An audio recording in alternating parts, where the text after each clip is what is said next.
Subhanallah, subhanallah.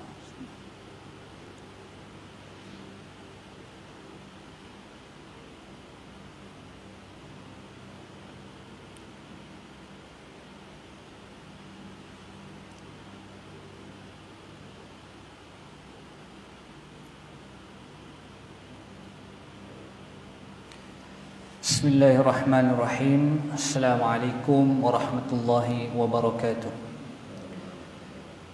Alhamdulillah, alhamdulillah, wassalatu wassalamu ala asyrafil anbiya'i wal mursalin wa ala alihi wa sahbihi ajma'in.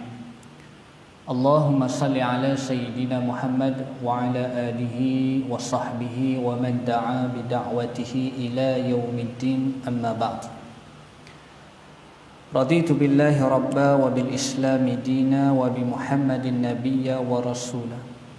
Aku redha Allah adalah Tuhanku, Islam adalah cara hidupku, dan Nabi Muhammad sallallahu alaihi wasallam adalah nabi dan rasulku. Tuan-tuan, puan-puan, para pendengar, muslimin dan muslimat yang dikasihi dan dirahmati Allah. Bertemu sekali lagi kita pada pagi ini langsung daripada Surah Mukhlisin, kuliah secara online. Kita akan meneruskan pengajian kita, iaitu dalam bab berkaitan dengan hutang. Bab yang berkaitan dengan hutang, ataupun tajuk yang diberi adalah roh yang tergantung. InsyaAllah pada pagi ini kita akan habiskan ke semua bahagian yang telah kita tinggalkan sebelum ini, iaitu berkaitan dengan tanggungjawab kepada orang yang berhutang dan juga ancaman yang didatangkan oleh Allah Subhanahu wa taala dan juga daripada Nabi sallallahu alaihi wasallam kepada mereka yang mengingkari dan kepada mereka yang tidak mengikuti cara yang telah ditunjuk ajar oleh agama berkaitan dengan hutang piutang ini, tuan-tuan. Jadi secara asasnya hutang ini adalah merupakan satu tanggungjawab ataupun satu hak kepada seseorang yang menjadi beban pada masa hadapan. Dia merupakan satu hak dan juga satu tanggungjawab. Manakala dari segi falsafah Islam itu sendiri menunjukkan bahawa hutang adalah merupakan satu amalan yang memberi manfaat kepada kedua-dua pihak. Sama ada orang yang disebutkan sebagai pemiutang ataupun orang yang berhutang, kedua-duanya akan mendapat manfaat, sama ada manfaat duniawi ataupun manfaat ukhrawi. Jadi kita akan sebut pada pagi ini secara ringkas. Mungkin tuan-tuan, puan-puan, para pendengar yang ada pada pagi ini lupa ataupun masih lagi keliru tentang hutang ini, kerana secara biasanya orang akan menganggapkan bahawa hutang ini adalah merupakan satu perkara yang negatif. Hakikatnya ia adalah merupakan berkaitan dengan amanah yang perlu kita tunaikan. Dan hutang ini dia merupakan dalam bawah konsep saling tolong menolong. Saling tolong menolong, apatah lagi apabila seseorang itu benar-benar dalam kesulitan dan dia tidak dapat keluar daripada kesulitan tersebut. InsyaAllah kita akan sebut pada pagi ini, tuan-tuan. Jadi kepada yang ada pada pagi ini, boleh sama-sama kita berkongsi dengan menekan butang share. Mudah-mudahan mendapat lebih manfaat kepada orang ramai, insya-Allah. Baik, tuan-tuan muslimin muslimat, para pendengar yang dirahmati Allah. Jadi hutang ini kalau kita sebutkan, ia berubah-ubah hukumnya mengikut situasi dan mengikut tujuan. Kepada orang yang berhutang ataupun orang yang memberi hutang ini disebutkan sebagai pemiutang, hukumnya adalah sunat. Kita memberi pinjam kepada orang lain, kita memberi hutang kepada orang lain, asalkan tujuannya adalah tujuan kebajikan. Selagi mana hutang yang diberikan kepada seseorang itu tujuannya adalah tujuan kebajikan.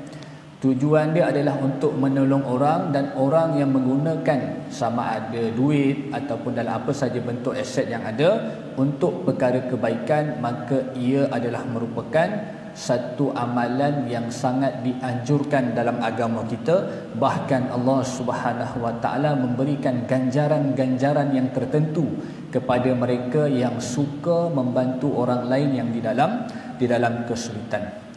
Adapun orang yang berhutang, iaitu orang yang meminjam Orang yang meminjam hutang, yang menerima hutang ini hukumnya adalah harus. Kita ni boleh pinjam pada orang lain, boleh berhutang dengan orang lain, hukumnya adalah harus. Tetapi ianya berubah kepada hukum-hukum yang tertentu apabila situasi-situasi itu dia menjadi berubah. Contoh kalau kita lihat orang yang berhutang ini, orang yang memberi hutang, tuan-tuan, saya mulakan, iaitu disebutkan segala penghutang hukumnya adalah haram kita memberi pinjam kepada orang lain sekiranya orang tersebut kita yakin dan kita tahu dia akan menggunakan hutang tersebut untuk tujuan-tujuan maksiat. Seperti contoh yang kita berikan pada perkongsian kita yang lepas, kalaulah dia seorang kaki botol, tuan-tuan, seorang yang suka minum arak, lalu kita bagi pinjam pada dia, kita bagi hutang pada dia, rupa-rupanya dia gunakan apa yang misal kata duit dia pinjam kat kita, dia hutang kat kita tu, lalu digunakan untuk beli botol arak yang mahal ataupun beli minuman-minuman keras ini untuk dia minum, maka hukumnya haram kalau kita dah tahu.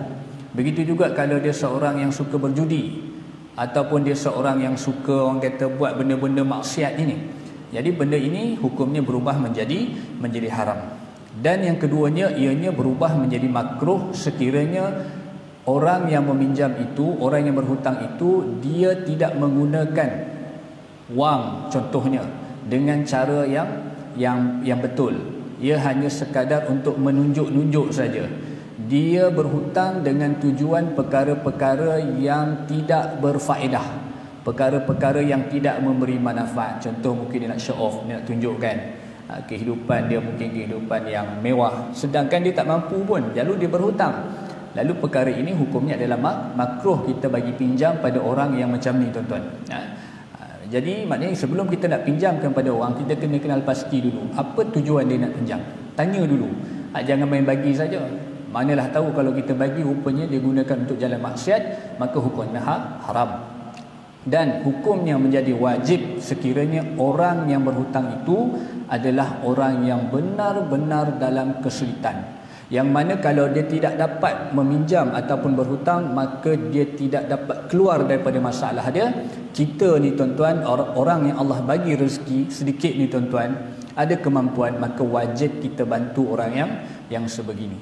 Jadi di sini kita melihat betapa hutang itu sebenarnya ada kedudukan-kedudukan yang tertentu, ada kedudukan-kedudukan yang ditingkatkan ataupun ditempatkan di kalangan orang-orang yang mendapat kemuliaan daripada Allah Subhanahu Wa Taala, dan sebaliknya bagi mereka yang berhutang itu dengan cara yang salah, maka ia mendapat ancaman daripada Allah dan juga Rasulullah sallallahu alaihi wasallam. 5 tanggungjawab yang kita dah sebutkan pada kuliah kita yang lepas, iaitu kepada pemiutang. Saya ulang kaji secara ringkas untuk kita refresh balik apa yang kita dah sebut pada kuliah yang lepas. Yang pertama, kita ini dianjurkan memberi hutang bagi orang yang mampu. Orang yang nak bagi pinjam duit kepada orang lain ni contohnya adalah seorang yang mampu. Kalau kita tak mampu, maka kita tak perlu bagi hutang kepada orang lain. Dan orang yang mana memberi hutang, memberi bantuan kepada orang lain ini sebenarnya mendapat ganjaran pahala daripada Allah Subhanahu Wa Taala. Seperti mana yang disebutkan dalam hadis riwayat Ibn Majah, kata Rasulullah sallallahu alaihi wasallam, "Man yassara 'ala mu'sir yassarallahu alaihi fid dunya wal akhirah." Siapa yang memudahkan orang yang dalam kesulitan, yassarallah, Allah akan memudahkan kehidupan dia, urusannya dunia dan juga akhirat. Itu yang pertama. Yang keduanya, tanggungjawab kepada orang yang memberi hutang adalah berilah tempoh yang sesuai kepadanya. Jangan kita bagi pinjam tetapi kita menekan dia sampai dia tak mampu nak bayar. Bagi tempoh yang sesuai. Kita tanya dia, bila kamu boleh bayar? Bila kamu boleh selesaikan hutang ni? Kalau dia kata sebulan lagi aku selesaikan, okey, kita buat satu akad, setuju, maka kita bagi hutang kepada dia. Janganlah kita yang menentukan dalam keadaan dia tak mampu. Pinjam hari ini, malam nanti kau bayar kat aku. Tak boleh, tuan-tuan. Ini adalah perkara yang menzalimi orang-orang yang berhutang tersebut. Kemudian yang ketiganya, bila mana kita bagi hutang kepada orang lain, saat kita nak kutip hutang itu, maka kutiplah dengan akhlak yang baik, kutiplah dengan akhlak yang mulia, dan ini disebutkan di dalam hadis-hadis Nabi sallallahu alaihi wasallam. Yang keempat, iaitu mesti ada sifat dan juga sikap berlapang dada ketika mana kita mengutip hutang kepada orang lain. Kerana Nabi sallallahu alaihi wasallam sebut dalam hadis sahih riwayat Imam Bukhari, rahimallahu rajulan, Allah merahmati orang yang mana samhan idza ba'a, dia berlapang dada dalam ketika mana urusan menjual, wa idza ba'a wa idza ishtara, dan ketika dia membeli, wa idza qudiya, dan juga ketika mana dia mengutip hutang dia. Ini Nabi sebut secara khusus perbuatan orang yang berlapang dada ketika mana dia mengutip hutang daripada orang yang berhutang dengan dia. Yang keempat, yang kelimanya itu menjadikan hutang sebagai sedekah. Subhanallah tuan-tuan, ini satu amalan yang tak semua orang boleh buat. Bila mana satu orang tu dia seorang yang jujur, kemudian dia berhutang dengan kita, kemudian saat mana dia nak bayar, dia tak mampu tuan-tuan. Mungkin ada halangan-halangan tertentu yang datang kemudian. Lalu kita yang melihat perkara ini secara adil, secara orang kata jujur dia ini, maka kita memberikan ataupun menjadikan hutang kita tadi sebagai sedekah saja. Tak apalah, aku halalkan saja apa yang kau dah pinjam pada aku. Mudah-mudahan kau doakanlah aku supaya rezeki aku bertambah dan sebagainya. Tuan-tuan, itu adalah satu adab yang sangat dianjurkan dalam agama kita. Dan kemudian kita melihat yang kelima, iaitu menjadikan hutang sebagai sedekah. Baik, cukup 5 perkara tersebut. Jadi pada pagi ini kita masuk seterusnya adalah tanggungjawab penghutang dari perspektif Islam. Tadi orang yang memberi hutang, pemiutang. Sebaliknya bagi orang yang berhutang ini juga ada tanggungjawab. Ada berapa? Kita nak sebut pada pagi ini 3. Kalau nak tengok suasana yang elok, urusan ataupun transaksi yang harmoni, maka kita kena ikutlah cara Islam. Kalau kita berhutang dan memberi hutang dengan cara yang salah, maka itu punca kita bergaduh. Puncanya ada masalah-masalah seperti ahlung dan sebagainya kerana tidak mengikut syariat agama. Baik, 3 adab ataupun 3 tanggungjawab kepada orang yang berhutang. Contohnya, kalau saya nak berhutang pada Tuan Haji, maka saya perlu mematuhi 3 adab ini ataupun 3 tanggungjawab ini supaya saya menjadi seorang yang berhutang tetapi mengamalkan amalan yang dianjurkan dalam agama. 3. Yang pertama iaitu kita kena faham bahawa hutang adalah amanah yang wajib kita jelaskan. Ini yang pertama sekali. Bila kita berhutang dengan orang, set dalam kepala kita, hutang adalah merupakan satu amanah yang wajib kita tunaikan, yang wajib kita jelaskan. Kerana ini disebutkan oleh Allah Subhanahu Wa Taala bahawa kita wajib menunaikan amanah. Tuan-tuan, puan-puan, para pendengar yang dirahmati Allah, kalau masih ingat lagi, kita dah sebut pada kuliah kita yang lepas bahawa hutang ini merupakan satu hak, hutang ini merupakan satu tanggungjawab, dan hutang ini juga merupakan satu amanah. Maka disebutkan sebagai tanggungjawab seorang yang berhutang merupakan adalah kita wajib menunaikan amanah. Kita wajib menunaikan amanah. Maka hutang merupakan amanah yang terpikul di bahu kita, maka kita wajib jelaskan. Allah Subhanahu Wa Taala sebut dalam surah An-Nisa ayat 58, kata Allah Subhanahu Wa Taala, innallaha ya'murukum an tu'addul amanat ila ahliha. Allah Subhanahu Wa Taala sesungguhnya menyuruh kamu menyampaikan amanah kepada yang berhak menerimanya. Maka hutang merupakan satu daripada amanah yang Allah pikulkan di atas bahu kita setelah mana kita meminjam, tuan-tuan. Baik. Bahkan Nabi SAW sebut dalam sebuah hadis, tuan-tuan, iaitu hadis riwayat Imam Bukhari, kata Rasulullah bersumberkan daripada sahabat Sayyidina Abu Hurairah radhiyallahu anhu. Kata Rasulullah, sekalipun aku memiliki emas sebesar gunung Uhud, sekalipun, kata Nabi, aku memiliki emas sebesar gunung Uhud, aku tidak akan senang jika tersisa lebih daripada 3 hari kecuali aku sisihkan untuk pembayaran hutang. Maknanya, tuan-tuan, sekaya mana pun kita, sejumlah besar mana pun harta yang kita ada, jangan rasa senang, jangan rasa tenang dengan harta yang kita ada, kerana selagi mana kita masih mempunyai hutang, maka selagi itu kita tidak akan merasakan bahawa harta itu harta yang berkat. Maka kita pastikan dulu, dengan misal kata dah sampai hujung bulan, gaji kita dah masuk, atau kita buat kerja dah masuk komisen yang telah dijanjikan, maka jangan fikir ke semua wang tersebut adalah hak kita. Maka yang perlu kita buat dengan kadar yang segera, Nabi gambarkan 3 hari, maknanya kita jangan lewat-lewatkan. Nabi kata iaitu kita mesti sisihkan duit tersebut, harta tersebut untuk kita bayar hutang terlebih dahulu.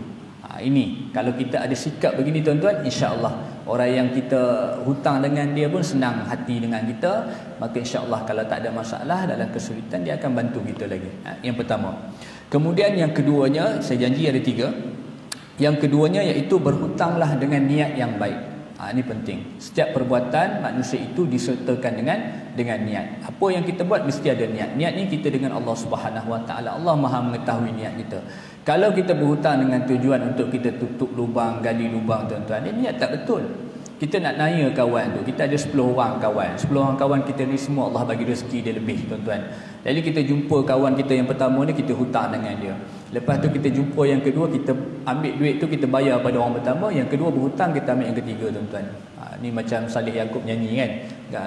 Gali lubang, tutup lubang. Ini satu niat yang tak betul. Akhirnya hidup kita ini sampai ke mati akan dibebankan, dibelenggu dengan belenggu hutang.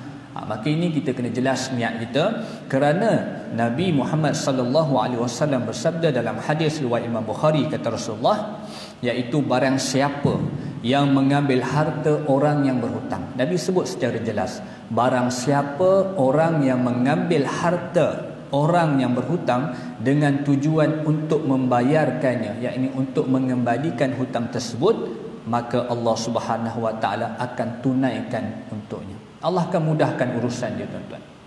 Maka sebaliknya, barang siapa yang mengambilnya, iaitu berhutang untuk menghabiskannya, dia pinjam dengan orang tu, dia tujuan dia untuk menyia-nyiakan duit ataupun mensia-siakan duit tersebut, ataupun untuk menghabiskan duit tersebut, maka Allah Subhanahu Wa Taala akan membinasakannya. Allah mengetahui niat kita. Maka perbetulkan niat kita ketika mana kita nak berhutang dengan seseorang, kerana Allah berikan satu ganjaran, dan Allah juga sebutkan juga, iaitu balasan kepada orang yang niatnya itu tidak betul ketika mana dia nak berhutang. Kemudian yang ketiga, iaitu membayarlah dengan lebih baik. Subhanallah tuan-tuan, ini adalah pengakhiran dia.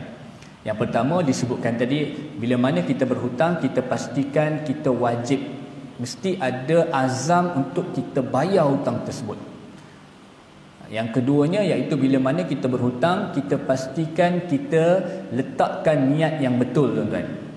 Berhutang dengan niat yang betul. Dan yang ketiga, bila mana kita nak kembalikan hutang tersebut, maka kita pastikan bayarlah dengan yang lebih baik. Kembalikan dengan yang lebih baik. Ini adab dalam agama kita. Adab Islam yang sebenarnya ditunjuk cara oleh Nabi kita sallallahu alaihi wasallam. Bagaimana dalam satu hadis menceritakan, hadis riwayat Imam Bukhari. Nabi sallallahu alaihi wasallam, kata Abu Hurairah, Nabi sallallahu alaihi wasallam dia mempunyai hutang kepada seseorang. Nabi juga pernah berhutang. Maka Nabi sallallahu alaihi wasallam pernah berhutang, iaitu seekor unta dengan usia tertentu. Nabi pernah berhutang dengan seseorang seekor unta, dan unta itu ada usianya yang tertentu. Tak disebut secara khusus dalam hadis ini. Maka orang itu pun datang untuk menagih hutangnya daripada Nabi sallallahu alaihi wasallam. Lalu dia pun berkata, yakni Nabi sallallahu alaihi wasallam berkata, berikan kepadanya. Kemudian sahabat pun mencarilah kambing atau unta yang seusia yang telah dipinjam tadi. Maka tidak ditemuinya, melainkan adanya unta yang lebih umurnya. Nabi hutang satu unta, dan unta tu ada usia yang tertentu. Bila mana orang tu datang nak tagih hutang daripada Nabi sallallahu alaihi wasallam, Nabi arahkan untuk bagi pada orang tu, tetapi tak jumpa yang sama usia.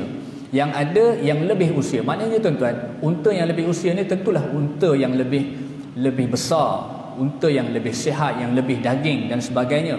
Maka Nabi arahkan kepada sahabat itu, iaitu berikan kepadanya. Lalu Nabi pun sebut berikan kepadanya unta tersebut. Lalu dia pun menjawab, orang yang menagih hutang tu menjawab, ya Rasulullah, engkau telah menunaikan dengan lebih, semoga Allah membalas dengan setimpal. Dia kata apa kepada Nabi? Iaitu, ya Rasulullah, engkau telah memberi yang lebih daripada yang sepatutnya, semoga Allah membalas dengan yang setimpalnya. Kemudian Nabi pun bersabda, iaitu Nabi sebut dalam hadis, sebaik-baik kalian adalah orang yang paling baik dalam pengembalian. Subhanallah tuan-tuan.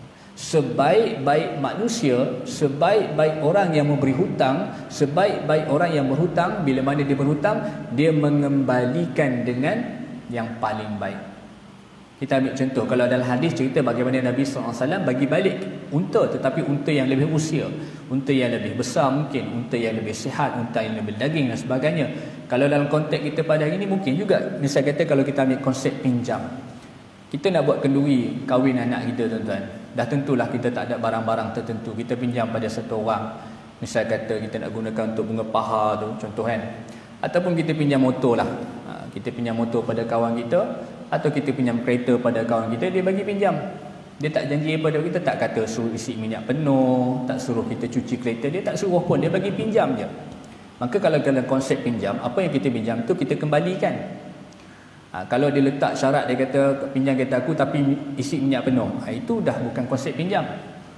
Mana lebih baik kita menyewa daripada dia, betul tak? Dia ada akad dia tu. Jadi kalau dia bagi pinjam kereta pada kita, belum orang kata kereta tu kotor, ada lumpur dan sebagainya, kita pinjam, bila mana kita nak pulangkan, tuan-tuan, Nabi sebut sebaik-baik orang adalah orang yang paling baik dalam pengembalian dia. Cuba bayangkan kalau kita nak pulangkan, orang pulangkan pada kereta pada kita yang kita pinjamkan, dia pulangkan dalam keadaan minyaknya tu penuh, contoh, ataupun dia pulangkan dalam keadaan dia mau balik daripada car wash, dia basuh kereta kita berkilat, tuan-tuan. Tuan-tuan seronok tak pemberian tersebut? Sudah tentu kita merasa seronok dengan pemberian tersebut. Maka ini adab Islam yang kita kena biasakan dalam hidup kita. Kita hutang dengan satu orang, kita pinjam dengan satu orang, bila kita nak kembalikan, pastikan kita kembalikan dalam keadaan yang lebih baik. Misal kata yang awal tadi, kita pinjam mangkuk, contoh kata, dia bagi dalam keadaan mungkin berabuk dan sebagainya, masih dalam bungkusan. Bila kita pulangkan, tuan-tuan, kita kilatkan, kita basuh, kita kilatkan, kita bungkus elok-elok, kita pulang kepada dia. Dia terima pemberian kita, hati dia pun berbunga-bunga, hati dia rasa seronok dengan pemberian kita. Maka ini satu adab yang kita tak nampak pada muamalat yang lain, tetapi ia berlaku dalam hutang ataupun pinjaman ni, tuan-tuan. Jelas ya? Maka ini satu adab yang kita kena biasakan dan kita biasa kena amalkan. Begitu juga dalam hadis yang lain riwayat Imam Bukhari, bagaimana Jabir bin Abdullah radhiyallahu anhu, dia mengatakan, aku datang kepada Nabi SAW sedangkan beliau mempunyai hutang kepadaku. Nabi SAW pernah berhutang dengan iaitu Jabir bin Abdullah radhiyallahu anhu, lalu beliau membayarnya dan Nabi menambahkan bayaran tersebut. Subhanallah, tuan-tuan. Ini Nabi SAW tunjuk cara kita bagaimana kita nak kembalikan harta orang, tuan-tuan, iaitu kembalikan dengan cara ataupun dengan kaedah yang menyebabkan orang tersebut berasa seronok dengan kita. Ini bukan kata kita nak bodek, bukan. Ini bukan kata kita nak saja-saja, nak, bukan. Kita niat ni nak ikut cara Nabi SAW.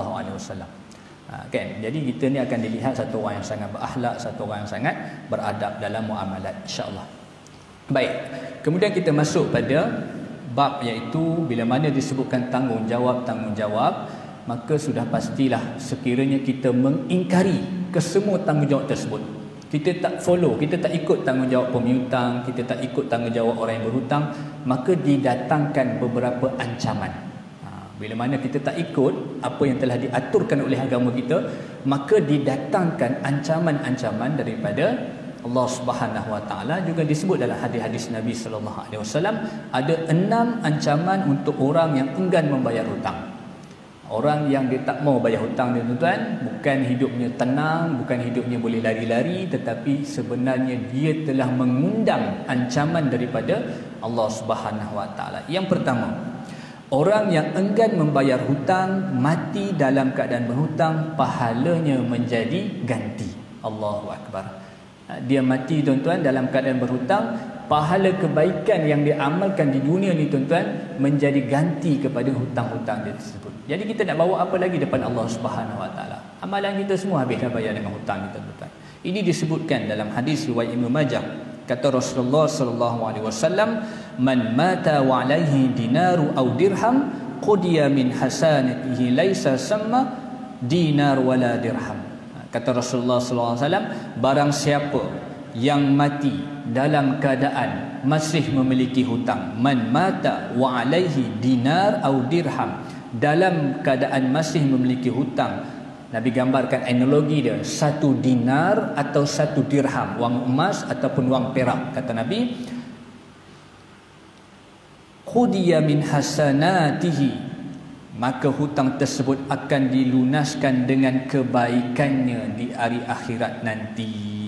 Laisa samma dinaru wala dirham. Pada hari akhirat tersebut tidak ada lagi dinar, tidak ada lagi dirham. Maknanya kata di akhirat ni kita tak boleh bayar dengan dinar dan dirham, tetapi digantikan dengan hasanat, iaitu dengan kebaikan, dengan pahala kita tuan-tuan, digantikan dengan hutang kita. Itu ancaman yang pertama.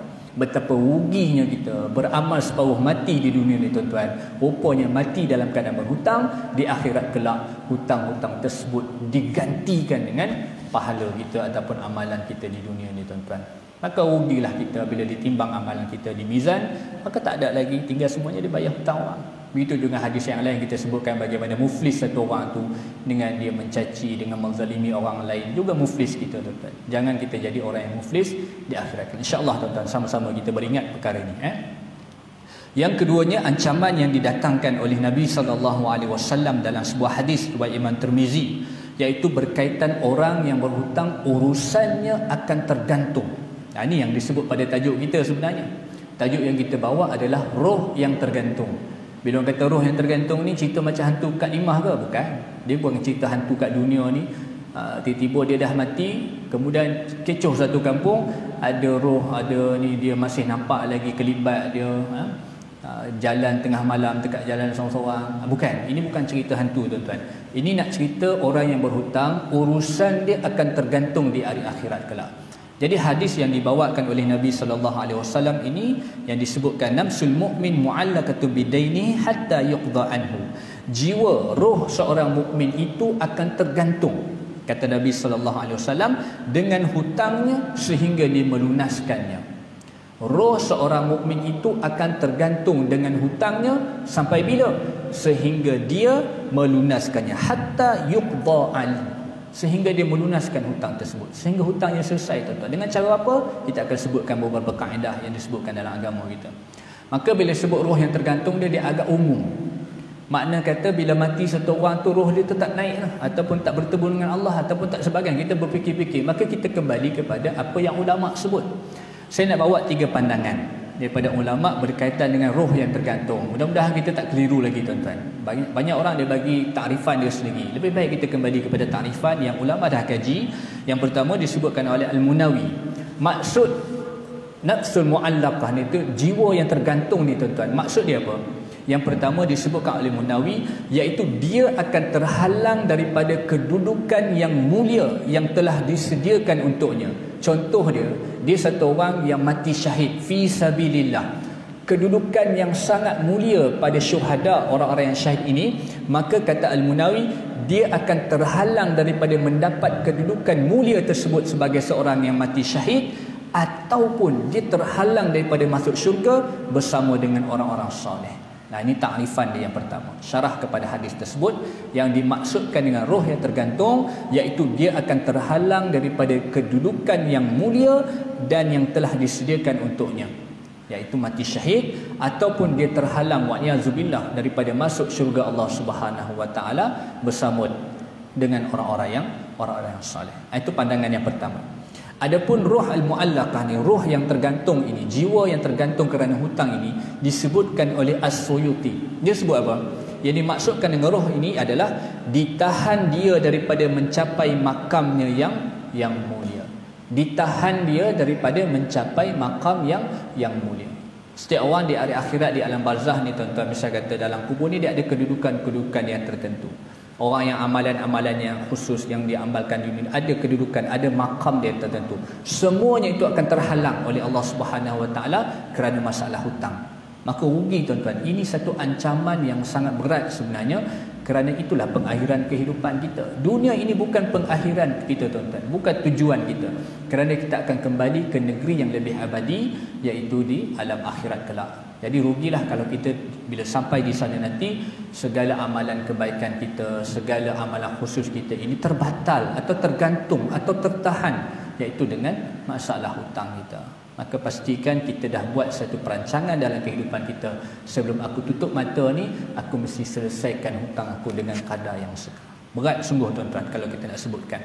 Bahkan kalau kita sebutkan dalam hadis yang disebutkan tadi, iaitu Al-Iraqi menyebutkan maksud roh yang tergantung ini adalah terhenti urusan roh tersebut, tidak ditentukan hukum baginya sama ada dia berjaya ataupun dia binasa, sehinggalah ditilik siapa yang akan melunaskan hutangnya. Allah. Kita mati tuan-tuan, bila mana kita mati, orang sembahyangkan kita, biasanya dalam masyarakat kita akan datang waris dia bagi tahu kepada orang ramai, kalau ada siapa-siapa yang berhutang dengan arwah mak saya, siapa-siapa yang berhutang dengan arwah ayah saya, siapa-siapa yang berhutang dengan arwah isteri saya, siapa-siapa yang berhutang dengan arwah adik-beradik saya ni, tolong jumpa saya, dia akan selesaikan hutang tersebut. Maka sehingga ada orang menyelesaikan hutang tersebut, maka urusan roh kita ini akan diteruskan oleh Allah Subhanahu Wa Taala. Sekiranya tidak, maka dia akan terhenti urusan kita. Tiada hukum bagi kita sama ada berjaya ataupun binasa, tuan-tuan. Begitulah azabnya orang yang mati dalam keadaan masih lagi dalam keadaan berhutang. Yang kedua, yang ketiganya iaitu orang yang berniat untuk tidak melunaskan hutangnya, Allah akan statuskan dia sebagai seorang pencuri di kalangan orang-orang yang mencuri. Ini jelas dalam hadis yang bersumberkan daripada sahabat As-Sahib Al-Khair, Rasulullah sallallahu alaihi wasallam bersabda, iaitu yang bermaksud siapa sahaja yang berhutang lalu dia berniat untuk tidak melunaskan hutang tersebut, maka dia akan bertemu dengan Allah Subhanahu Wa Taala, kata Rasulullah sallallahu alaihi wasallam, iaitu laqiyallaha sariqan, dia akan bertemu dengan Allah Taala sebagai seorang pencuri di kalangan orang-orang yang disebutkan sebagai pencuri. Siapa yang berhutang lalu berniat untuk tidak mahu melunaskannya, maka dia bertemu dengan Allah Taala pada hari kiamat dalam status sebagai seorang pencuri. Maka Al-Munawi sebut dalam hadis ini, iaitu orang ini akan dikumpulkan bersama dengan golongan pencuri, akan diberikan balasan yang sama seperti orang yang mencuri. Allahu Akbar. Tak mencuri pun, tapi kita sia-siakan, iaitu kita tidak menjalankan tanggungjawab kita membayar hutang, maka kita akan mendapat balasan yang setimpal seperti mana orang yang melakukan perbuatan mencuri di atas muka bumi ini, tuan-tuan. Yang ketiga, saya janji tadi ada 6 kan. Kemudian yang keempat, iaitu Allah Subhanahu Wa Taala akan menghancurkan orang yang tidak membayar hutang. Allah Subhanahu Wa Taala memberikan satu ancaman kepada orang yang enggan membayar hutang. Disebutkan bagi orang-orang yang berhutang tetapi enggan membayarnya, sedangkan mereka mampu untuk membayar. Ini ceritanya dia mampu nak bayar tapi dia enggan membayar hutang tersebut, adalah termasuk mereka yang memakan harta milik orang lain. Nah, ini dia punya kedudukan dia, iaitu dia mampu membayar tetapi dia enggan membayar tersebut, maka dia ini kategori orang yang memakan harta milik orang lain. Sesungguhnya ini adalah perbuatan yang batil. Disebut secara khusus dalam hadis Nabi sallallahu alaihi wasallam, man akhadha amwalan nas yuridu islafaha aslafahullah. Barang siapa yang mengambil harta manusia dengan niat ingin menghancurkannya, maka Allah Subhanahu Wa Taala akan menghancurkan dirinya. Hadis riwayat Imam Bukhari. Yang keempat, kemudian kita sambung yang kelima, tuan-tuan, iaitu dosa hutang tidak akan terampun sekalipun mati syahid. Sekalipun satu amalan yang sangat tinggi kedudukan dia, iaitu mati syahid fi sabilillah, tuan-tuan, dosa orang yang mati syahid ini tidak akan terampun sekiranya dia masih lagi mempunyai hutang. Baik, apa yang disebutkan di dalam hadis Nabi sallallahu alaihi wasallam, yughfaru lisyahid kullu dhanbin illa ad-dain, diampunkan dosa orang-orang yang mati syahid ini melainkan dosa berhutang, ataupun melainkan jika ia mempunyai hutang.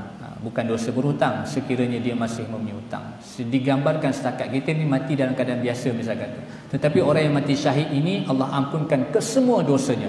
Yaghfiru lisyahid kullu dhanbin, diampunkan dosa orang yang mati syahid ini semuanya, illa dain, melainkan jika dia masih mempunyai hutang. Begitulah kedudukan pentingnya hutang, tuan-tuan. Mati syahid sekalipun tidak tertebus hutang kita. Sebagaimana disebut dalam hadis yang lain riwayat Imam Nasa'i, kata Rasulullah sallallahu alaihi wasallam, pada satu hari Nabi sallallahu alaihi wasallam duduk dan kemudian bersama dengan Nabi sallallahu alaihi wasallam tu para sahabat ketika sedang menguburkan jenazah. Lalu Nabi SAW mengangkatkan kepala baginda ke langit dan kemudian Nabi menepuk dahinya dengan tangannya yang mulia. Lalu seraya Nabi pun mengatakan, Subhanallah, Maha Suci Allah. Ada satu jenazah yang nak diselesaikan, kemudian Nabi duduk bersama dengan para sahabat. Ketika itu Nabi SAW mengangkat kepala baginda ke langit dan Nabi meletakkan tangan baginda yang mulia ke dahinya. Lalu Nabi sebut apa tuan-tuan? Nabi kata, Subhanallah, Maha suci Allah, betapa berat ancaman yang diturunkan. Nabi sebut apa pada jenazah ini? Subhanallah, betapa berat ancaman yang diturunkan. Lalu para sahabat ni didengar, tetapi sahabat dalam hadis cerita apa? Kami diam sahaja, namun sesungguhnya terkejut. Ni tuan-tuan saya nak sebut, iaitu bagaimana inilah akhlak sahabat yang Nabi SAW tarbiyah pada para sahabat supaya akhlaknya begini. Kita ni tuan-tuan, sebaliknya kita, bila mana satu orang kita hormati, satu orang kita kenal, dalam hadis ni satu orang yang sangat mulia tuan-tuan, Rasulullah SAW. Nabi sebut apa? Nabi kata, Subhanallah, betapa berat ancaman. Nabi sebut di depan jenazah ni tuan-tuan. Sahabat ni dia boleh tanya aja pada Nabi, Ya Rasulullah, kenapa kamu buat begini? Ya Rasulullah, apa yang kamu buat? Sahabat tak tanya tuan-tuan. Ini adab yang diajarkan, ditarbiahkan oleh Rasulullah kepada para sahabat baginda. Lalu mereka hanya sekadar mendiamkan diri, tetapi dalam hati terkejut. Tanya ni, kenapa Nabi buat perbuatan ini? Lalu keesokan harinya, subhanallah, esok tu baru dia nak tanya Nabi SAW. Katanya kepada, Ya Rasulullah, ancaman berat apakah yang turun? Dia baru tanya kepada Nabi, Ya Rasulullah, semalam tu yang Nabi sebut, subhanallah ni, ancaman apa yang turun ni? Ni tuan-tuan, kita mesti ada satu sifat tidak terburu-buru. Bila satu benda yang kita nampak agak pelik sedikit tuan-tuan, kita kena letakkan sabar dalam diri kita. Kerana kadang-kadang kalau kita tanya itu bukan masanya kita nak tanya. Kerana satu-satu perkara tu, ia mungkin ada sebab-sebab tertentu. Kenapa Nabi buat begini? Kenapa satu orang soleh ni buat begini? Kenapa satu orang kita kenal ni buat begini? Kita bagi dia masa, kemudian kita akan tanya kemudiannya. Ini kalau boleh kita amal dalam kehidupan kita, insya-Allah tenang saya tuan-tuan. Yang jadi huru-hara kita pada hari ini, kita tak sabar. Satu orang buat satu benda nampak macam agak pelik sikit, kita pun tanya dia macam-macam. Kita bagi waktu yang tenang, supaya dia dapat dijawab dengan semut cantik. Baik. Kemudian Nabi pun jawab. Ni hadis ni cerita. Nabi kata apa? Wallazi nafsi biyadihi, dan Allah, demi Allah jiwaku di tangannya. Binafsi biyadihi, iaitu maksud tangan ni bukan tangan Allah SWT, ditakwilkan dengan kekuasaan Allah SWT. Lau anna rajulan qutila fi sabilillah, jika kata Nabi sallallahu alaihi wasallam, seandainya seorang lelaki terbunuh fi sabilillah, mati syahid, summa uhiya, kemudian dihidupkan lelaki tersebut, summa qutila, kemudian dia terbunuh, summa uhiya, kemudian dihidupkan balik, dah mati dihidupkan balik. Orang mati syahid, dia terbunuh fi sabilillah, kemudian Allah hidupkan dia, kata Nabi. Summa qutila, kemudian dia terbunuh lagi dalam mati syahid tersebut. Wa alaihi dain, selagi mana dia mempunyai hutang, ma dakhalal jannah hatta yuqda anhu dainahu, dia tidak akan masuk syurga Allah Ta'ala selagi mana dia masih lagi belum selesai hutangnya. Nabi nak gambarkan betapa orang yang berhutang ini tuan-tuan, mati syahid bukan sekali, digambarkan dalam hadis mati syahid 2 kali sekalipun dia tidak akan masuk syurga Allah Subhanahu Wa Taala selagi mana dia belum selesaikan hutangnya. Ini berat sungguh ancaman yang mana disebut dalam hadis riwayat An-Nasa'i, Imam Ahmad dan juga Al-Hakim. Kemudian yang terakhirnya tuan-tuan, iaitu orang-orang yang berhutang ini tergolong di kalangan orang-orang yang berbohong. Yang pertama tadi kita sebutkan orang-orang pencuri. Nabi SAW sebut juga dalam hadis yang lain, iaitu orang yang berhutang tergolong sebagai seorang yang pendusta, seorang yang pembohong. Kerana orang yang berhutang ini yang tidak mempunyai niat untuk tidak membayar hutang, rata-ratanya akan memberi alasan-alasan, lalu dia akan berbohong. Betul tak? Dia janji pada kita nak bayar, contohlah dia pinjam tak banyak, aku bayar minggu ni lah, hujung minggu ni. Sampai hujung minggu dia buat off handphone. Bila tanya kenapa jumpa tepi jalan, off handphone aku rosak lah. Dia bohong tuan-tuan. Dia akan berbohong. Orang yang berhutang dengan niat enggan membayar, dia enggan membayar. Dia pinjam hutang tu memang niat awal-awal lagi, aku nak lari daripada hutang, aku nak lari daripada hutang. Maka dia ini akan muncul sifat-sifat pembohong. Nanti bila kata bayar minggu ni, okey handphone dah okey, bayar malam ni, okey aku transfer online. Dia bohong lagi. Padahal dia boleh bayar, kat poket dia ada duit. Kemudian bila masa nak beli online, dia bagi tahulah internet problem dan sebagainya. Maka akhirnya dia akan terus berbohong dan terus berbohong. Maka Nabi SAW sebut dalam hadis secara jelas, Nabi sebut Di dalam doa Nabi sallallahu alaihi wasallam, Nabi sering berdoa dengan satu doa, iaitu Allahumma inni a'udzubika minal ma'sam wal maghram. Tuan-tuan, doanya pendek saja. Saya ulang doa dia. Kalau boleh amalkan dalam setiap waktu solat, kerana Nabi sallallahu alaihi wasallam sebut, Nabi sallallahu alaihi wasallam sering amalkan. Dalam hadis disebutkan, iaitu kana yad'u fis salati wa yaqulu, Nabi sallallahu alaihi wasallam biasanya akan bersolat di akhir solat, atau minta maaf, Nabi sallallahu alaihi wasallam biasanya akan berdoa di akhir solat, iaitu dengan satu doa. Nabi sebut apa? Allahumma inni a'udzubika minal ma'sami wal maghram. Wal ma'sami waw alif lam mim alif hamzah sa mim, ma'sam, bukan shin, sa, ma'sami wal maghram. Kata dia apa? Ya Allah, aku berlindung daripadamu daripada perbuatan banyak buat dosa dan banyak berhutang.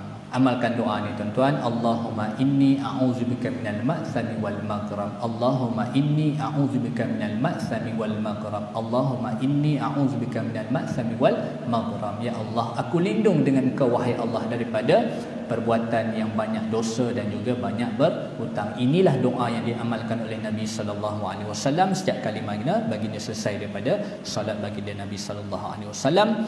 Maka disebutkan, lalu bila mana Nabi biasa baca doa ni, lalu seorang bertanya kepada Nabi sallallahu alaihi wasallam, "Ya Rasulullah, ya Rasulullah, jika orang yang berhutang, ya Rasulullah, kenapa engkau sering meminta perlindungan daripada masalah hutang ni ya Rasulullah?"